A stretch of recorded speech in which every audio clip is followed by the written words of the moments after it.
Good morning.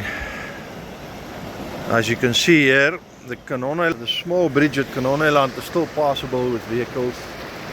Although I don't think at the end of the day it will be passable anymore.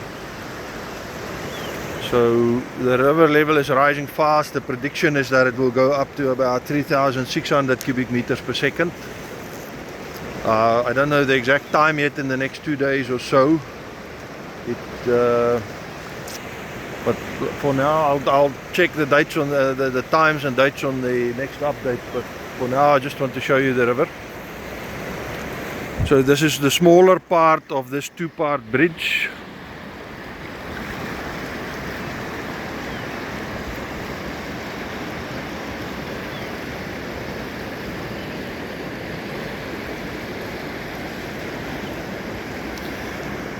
This is half of the river. The other half passes by the other side of Kanoneiland, and the stream here divides into two.